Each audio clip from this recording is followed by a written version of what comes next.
Dr. Robert. Thank you, I've got it. In 1978, Dr. Robert Rodger spearheaded the certification of the DFA as the bargaining agent for professors, instructors, librarians, and counselors at Dalhousie. His exceptional vision helped craft a collective agreement that has protected the rights of academic staff for over 40 years. The first year after certification, Bob served as the DFA president, leading the organization through what would have been a challenging period of transition. In 2018, the DFA introduced a lecture series in Bob's name as part of the 40th anniversary celebration.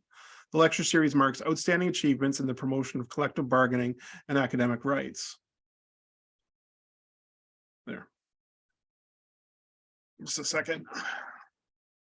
I was closed down my email so I wouldn't have to deal with the dings anymore, but I was reading the credits from my email, so that caused an issue for me. There we go. Our keynote speaker for this year's lecture is Dr. Fabrice Colin. He's president of the Laurentian University Faculty Association. In early 2021, Laurentian University made Canadian history when their administration triggered a Companies Creditors Act Arrangement Act process, resulting in the largest cuts ever experienced at a Canadian university. 69 academic programs were canceled and almost 200 faculty and staff positions were lost. Throughout a 2-year process, Dr. Colin led the Faculty Association with an unshakable focus on representing its members, upholding the collective agreement, protecting equity, and defending collegial governments. Dr. Colin and his colleague, Dr. Linda St. Pierre, recently received the OCUFA Service Award for navigating the Laurentian situation on behalf of faculty members. Dr. Colin is a math professor at Laurentian, and prior to joining Laurentian, he taught at the University de Moncton. I know it caused shockwaves throughout the country when this happened. So I know where it's been an area of interest for any number of academics that I've interacted with. So Dr. Colin, please take it from here and let us know everything that you've been through. Thank you very much, Dr. Lewis, and thank you very much for that kind introduction and that kind invitation from the Dalhousie Faculty Association. I'm really honored and humbled to be invited to a lecture series named after the late Dr. Rodger, given the important role that Dr. Rodger played in the creation of the Dalhousie Faculty Association, and given also his many great academic achievements, as many of you, I imagine, are aware. Dr. Rodger has even a statistical method named after him. And as a mathematician, I can certainly appreciate the kind of peers recognition that does represent. I would like to acknowledge the pivotal role that Dr. Linda St. Pierre, our Chief Steward, Chief Grievance Officer, and Executive Director, played during all the CCAA proceedings. She is provincially and nationally recognized as exemplified by the numerous awards that she received, including the Lorimer Award, the Bernice Rank Award, and as you mentioned, more recently, the OCUFA Service Award. And I would like also to mention our legal team, the people who were with us in the trenches, starting with David Wright. So David had been the LUFA counsel for 2 decades, is part of the LUFA family, and he was joined by his collaborator, Laura Johnson from RWBH. And then we receive also the help of Goldblatt Partners and their insolvency team, so composed of Charlie Sinclair, Susan Philpott, and David Sworn. So without further ado, I would like to start with the presentation, if I'm allowed to share my screen. Well, if I would see. We can see it. Okay. Is it okay in the slideshow mode? Whichever mode you want to work with is fine with us. Okay. Okay, perfect. So let's start with a compressed timeline of the events that range from February 1st, 2021 to November 28th, 2022. So that was the emergence from the CCAA proceedings. So 22 really intense months that felt roughly like 5 years to us, with a lot of milestones, and as you have probably heard about also some of the, I would say, most critical and horrific phases and steps of that process, including the termination of many faculty members on April the 12th, 2021. So that also includes many staff members as well, but as you will see, faculty members were really impacted during that process, and the community, the students, and I would say the campus is still feeling the impacts of what happened only 2 years ago. So let's speak about some of the consequences of the CCAA proceedings that I mentioned. So we were forced to mediation, and as a result of that mediation, a new collective agreement was signed, and that includes the sacrifices and the concessions that you can see on this slide. So we lost a total of 116 positions. 16 of these positions were vacant, and it's worth mentioning that 17 faculty members, they choose to retire to save as many jobs as possible, so before the announcement of the termination. So they were given 4 days to take that really important and difficult decision, and they chose again to do it to save as many jobs as possible. But still, 83 faculty members were terminated on April the 12th. We agreed to a 5% reduction, followed by a freeze, 5 furlough days for the next 3 years. And in addition, that unfortunate decision from the former administration to go down the road of the CCAA resulted in the termination of the agreement with our federated universities that were smaller universities, but that were part of the federation with Laurentian. And in fact, we were also representing colleagues at University of Sudbury, Huntington, and Toronto. So we were actually managing 4 different collective agreements. And these universities were actually doing quite well. But since they were founding through Laurentian University, and since Laurentian University decided to invoke the CCAA, then the agreement was terminated, and these universities had to cease their operation. And indeed, for the students, we saw the closure of more than 60 programs. So CCAA is something that is really far from anything we can know in the labor law. So it's I would say it's a judicial process. It was involving the court, and it was involving a mediation that was led by Justice Dante, and that was under a clock of secrecy.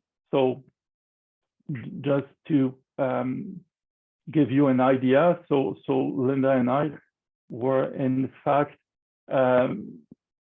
told to keep confidentiality with and we had to keep confidential information even from our other exec members.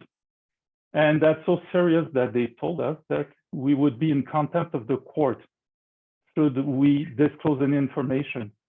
And that these information, we should keep them with us to our grave, basically. So they're not suspending that, legal obligation on us. And in addition, contempt of a court would be a criminal offense that would result in liabilities not only for us as individuals, but also for the organization as well. And it was such a brutal process. What I could say is that, in fact, the institution was considered to be a company, and that they refer to the university as the company. And what is paramount in that process is the company to survive. So everything is better than the bankrupt of the company. And that's, as I mentioned earlier, far from the priorities and the focus that could be found in any financial exigency clause. And almost all faculty associations have these clauses in existence. And for instance, we have quite a good clause. And the first article was about ensuring that academic priorities remain paramount, particularly with regard to the quality of instruction, library service, and research, and the preservation of academic freedom. And so we push on several occasions, and we argue that financial exigency should have been invoked instead of that process. And even on two occasions, and again, thanks to Linda St. Pierre, the university, approached us on separate grievances and basically took the position that they were in financial difficulties, and we said, okay, that's fine. We do have a clause that is in place to deal with that kind of situation. So please invoke it. And on two occasions, the university rejected that and denied that a situation of financial exigency existed. So, and that was kind of a bold position to take for the union. But again, on two occasions, they failed to invoke that clause. And later on, and we'll discuss a little bit about that, in the report from the Auditor General of Ontario, it was made crystal clear that, in fact, the former administration strategically planned, and I'm quoting her, strategically planned the recourse to the CCAA proceedings. So now, what are the causes of that financial situation of Laurentian University? And again, this has been confirmed by the Auditor General in a report. So it's based on past decisions and overspending on campus modernization, so namely on building, overinflation of administrative services and costs. So we saw over the decade ranging from 2010 to 2020, an increase in the number of administrative assistants in, for instance, the number of special advisors positions. And later, the Auditor General was able to establish that, in fact, these costs almost doubled during that period of time. And one of the reasons why we were also in such a bad position is the fact that, in fact, budgets were commingled, which is one of the most egregious, maybe part of the findings during that process, is that, in fact, Laurentian University didn't segregated research funds, didn't segregated the funds that were dedicated to, for instance, our retiree health and benefit plan. And not only they didn't segregate these funds, but they happened to spend everything. So, and that's from a presidential affidavit. So that's information we learned early in the process. So roughly just after the Laurentian University filed for the CCAA proceedings. And by the way, we were informed of that filing at the same time as everyone else. So on February the 1st. And just out of curiosity, and just in case it might appear in financial statements in your institution, that was labeled in financial statement as deferred contribution. But nowhere in the financial statement it was said, well, that money that should be there and that should not have been spent. So it was basically how could I say it? Consider or categorize as deferred capital contribution, which are totally different contributions. So that, having to pay back for buildings, that's one thing. So having a mortgage, let's say, that's one thing. Having $38,000 in debt on credit cards, that's another thing. So here is how that appeared in our financial statement. So not a lot of information, but that might be interesting for most of the faculty associations, and especially faculty associations in Ontario, because President Ashley stated that it's not uncommon from Ontario University to commingle budgets, basically. And it's not an issue with these universities because they have enough cash. So in other words, well, it's not a problem as long as you have, enough money to pay for it. And I guess as long as you're not caught doing it. But that's also something you might want to maybe investigate or might want to ask your administration about if that is happening as well at your institution. And again, I wouldn't take any statements from former President Haché at face value, but if that's even a little true, that might certainly be concerning. So I mentioned the unfunded liability. So instead of contributing, for instance, to the retiree health and benefit plan, that was a modest plan, to be honest. When you see the maximum coverage, that was a little less than $1,400 per year per family, but still, it was there to help, our retired members, and the administration was supposed to contribute as well to that fund. And to invest basically the money to get some kind of revenue. They never did it. It was working like an IOU system, basically. So they were paying when they were receiving requests from retirees.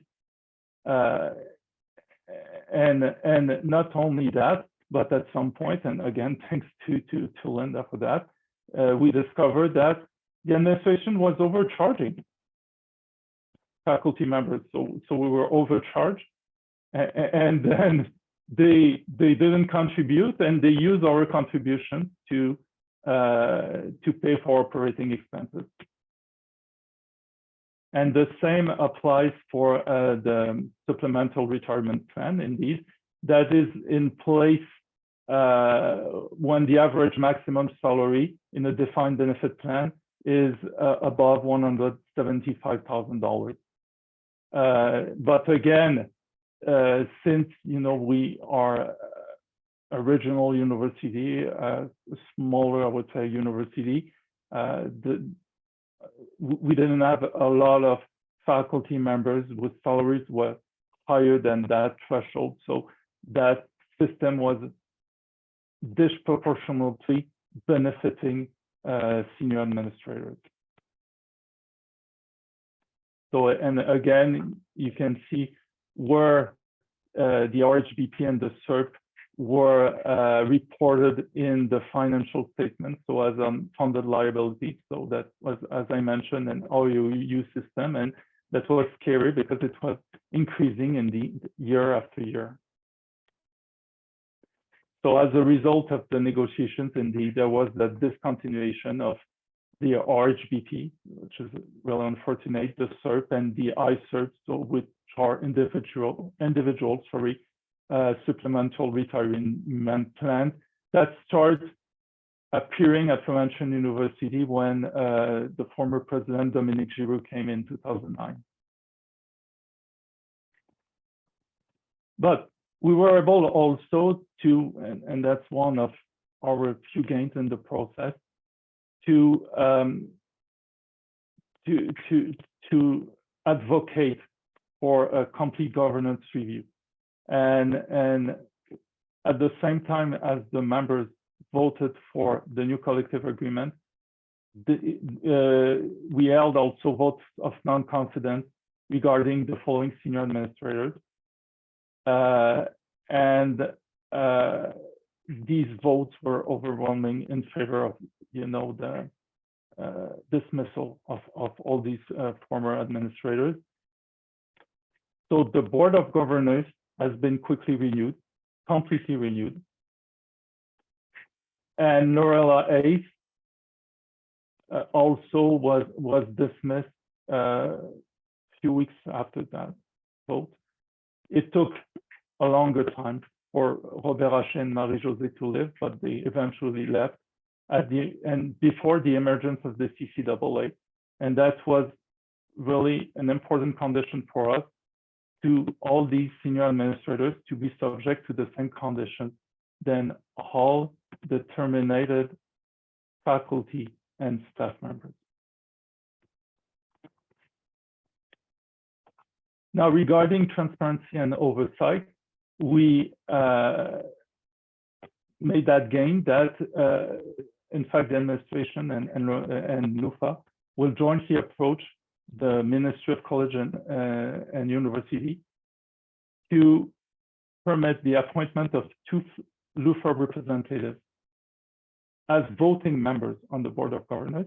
And I'm happy to report that with the new administration, we work collaboratively, and we sent a letter in February to the ministry. So indeed, we will keep you updated on all the developments.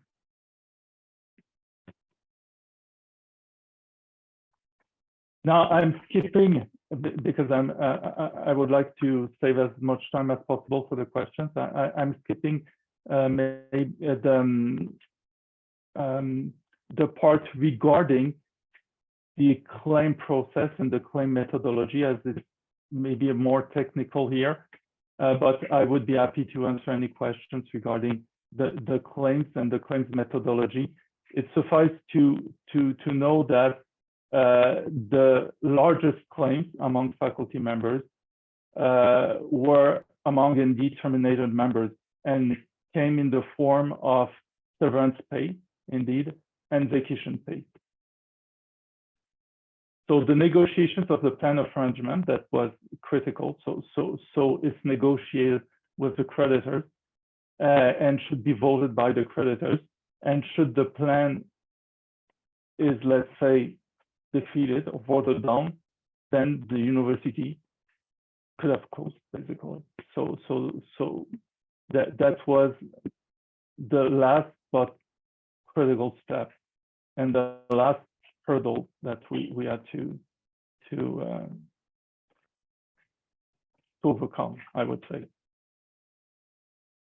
So, but the negotiations were not that easy, actually, and at some point, and again, thanks to Lena for that strategy, we took the position and asked our members to withhold their vote, not to vote against, but just to withhold their vote, to give us just a little bit more time to get more gains regarding collegial governance, transparency, and faculty complement. And finally, we were successful. And so that on August the 15th, we then recommend to our members, including also the terminated members and the retirees, to vote in favor of the plan of arrangement.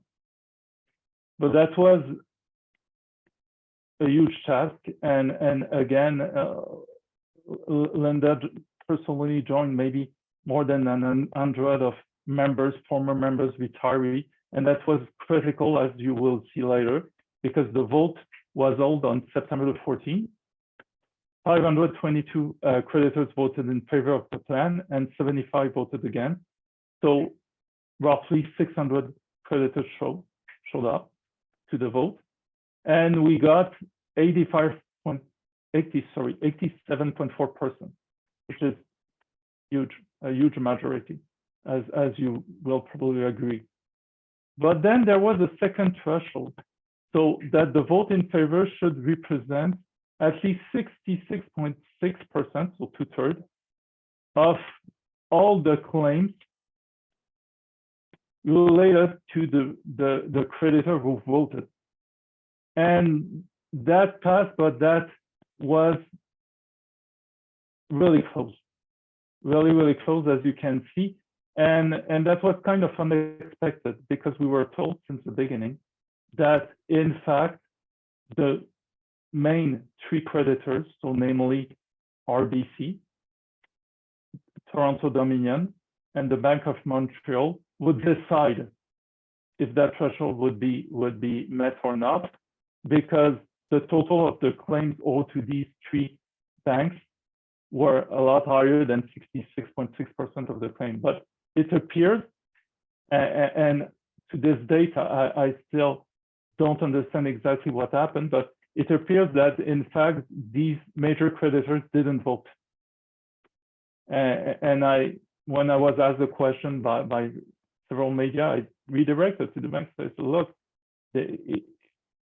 at least one or two of these two banks didn't vote, of these three banks didn't vote. And maybe you should ask them why, but I don't have any answer to, or any additional information I can report to you at this time. I still don't know exactly what happened with these three major creditors.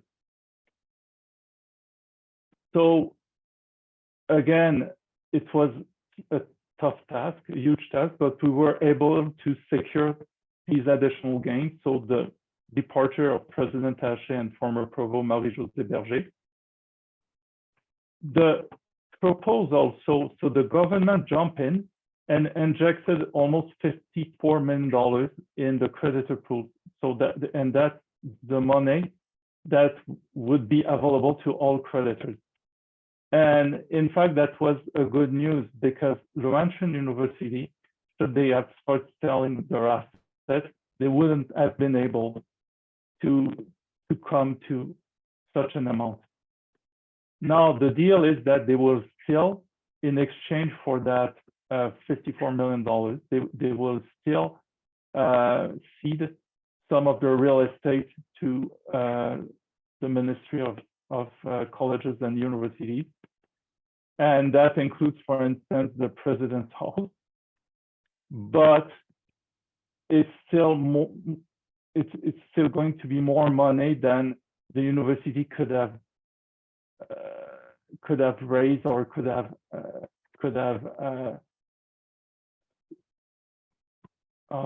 sorry if I'm struggling a little bit, but could have come with should the government didn't jump in. In addition, we got a priority treatment of vacation pay claims, so they were paid in full. So and that was a good news, especially for all terminated faculty and staff members. For the other claims, every creditor will receive between 20 and 24% of the value of the original claim, which is still very low. But again, without that move from the government of Ontario, that would have been even lower than that, at least twice lower than that. And indeed, we were able to carve out a legal action that we are pursuing against university directors, that is called director and officer claim. And that was made possible because we are going against not the university that is insolvent or was insolvent at that time, but because we are going against the insurance company. that are ensuring, our directors and officers against any kind of liabilities they might face. We will get formal representation on new committees, and including a transformation group. As I mentioned, we already approached the ministry formally to ask for 2 LUFA representatives to sit on the board of governors as voting members. And we were promised at that time at least 3 new faculty positions, which was not a lot. But since then, they announced 10 new faculty positions early January. And you can expect a lot more new positions announced after the budget will be approved. In fact, tomorrow at Laurentian University. So, few words regarding the Auditor General of Ontario report. And that's amazing because these are just the title of the sections of the report. So basically here, the table of contents says it all. So Laurentian capital expansion and modernization, the main reason for the significant financial decline, there was inappropriate compensation for senior administrators and special advisors. Faculty salaries and academic programs were not the cause of Laurentian's financial deterioration. And that was really important for many of us because we were scapegoat in that process. The administration, former Zache's administration, claimed repeatedly that the problem was the number of programs that had low enrollment, the high salary of faculty members. But again, the Auditor General, no, that's not the problem. And in fact, if there was a group that where salaries could be pointed out as the problem, that should be the senior administration. And indeed, that the oversight by the Laurentian BOG was very weak and misdirected. Now, we were also fighting, and you might have heard about that, because in that process, we were disclosed some information, but a part of the information was kept still, and that information was the correspondence between former President Haché and the Ministry of Colleges and Universities. And we fought hard for that to be on sale. At first, Justice Morowitz told us, no, look, it's going to impact the mediation, so I can't allow that information to be disclosed. We appealed, we lost. OCUFA appealed, they lost too. But at the end, and that was part of the plan of arrangement, we said, well, once we would emerge from the CCAA, then there won't be any reason to keep that, correspondence sealed. And finally, we got it. And well, even if we suspect what was in that correspondence, it's still quite hurtful. But I can direct you, and these are verbatim quotes from Haché's letter, so something that you can easily access now. So LUFA will seek productions of documents that put our financial position, including the historical practice of not setting aside restricted funds, into the public domain. Oh, that's shocking for sure. This will occur without the protection of the stay of proceedings that is available through the CCAA proceedings. And maybe, I'm sorry about that, I should have mentioned that before. We were at that time in bargaining with Laurentian University, so our past collective agreement expired on July 1st, 2020, and we start, in fact, negotiations in March 2020.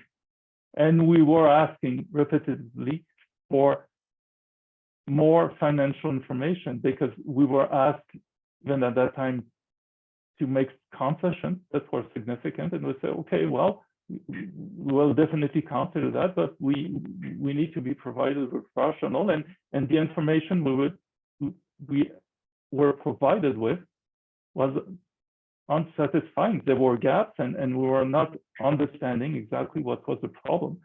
And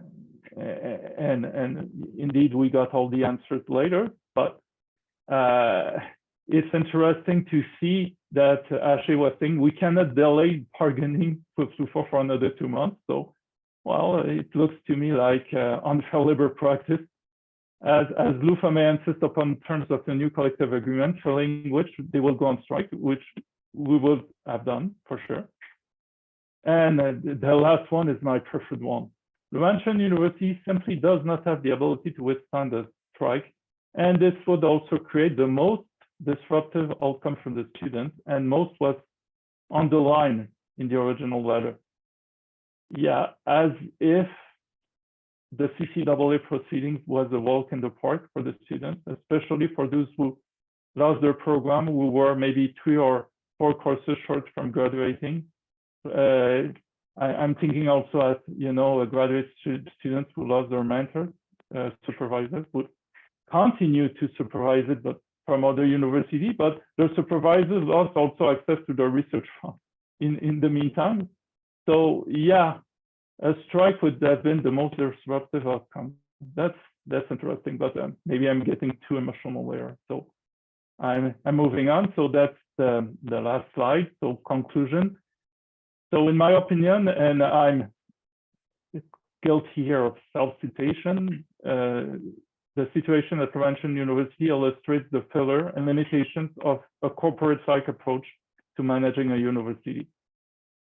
And I think it was even clear for all, you know, the legal counsel and justice who work, you know, in this case, because yeah, we might not be a huge corporation with 10,000 employees, but we're still a quite complex organization involving a lot of different stakeholders. So indeed, there are legislative changes like Bill C-309 and introduced by MP Trollingus, and Bill S-215 introduced by Senator Lucy Motion that would ensure that CCAA could not be applied in the future to any post-secondary institution or a public institution. Also in the case of Bill C-309, and why I also prefer that bill, because it would make sure that not only a university would never go again through that brutal process, but that process could not be applied to the same hospital as well. Indeed, we are locally pushing for a public inquiry, so to bring some justice to the Sudbury community as well as to the terminated members and terminated staff members. And finally, I would like, on behalf of LUFA and its members, to express our deepest gratitude and reiterate also our gratitude to CAUT without their financial support, because they pay for our legal fees, you know, during CCAA proceedings. We would not have done it, you know, we would be in really bad shape right now. OCUFA and all the unions and individuals who supported us, you know, through these incredibly hard times. So thank you very much. And well, thank you, Dr. Colin, for very enlightening and somewhat disturbing recount of what happened during that whole process, and it's still going on. I just got to remind everybody as we transition into the question aspect of the session, we're going to stop the recording in a moment. Dr. Colin and I were both at Council last week, and there were a couple things that just might be of interest to you there. The first is a private members bill, Bill C-228 was passed, which from now on protects workers' pensions under the CCAA process. So that's a positive, although it's only part of the lobbying that's gone on in order to exclude universities from this process from ever happening again. So that kind of battle is ongoing, even though the government has committed to doing it, they haven't followed up yet. The other thing, and you might want to like maybe just further correct me or just kind of clarify this, but I believe CAUT was showing us a GoFundMe for academics that had been let go during the process. Dr. Fabrice, was that not the case? Yeah. Yes, that's the case, and it was following a motion from our colleagues at UMFA, so University of Manitoba Faculty Association, that asked CAUT to explore establishment of that fund. And in all fairness, we did too, just after the termination, we asked other, organizations like OPSU if if ever, a union was able to establish and administer such an hardship fund.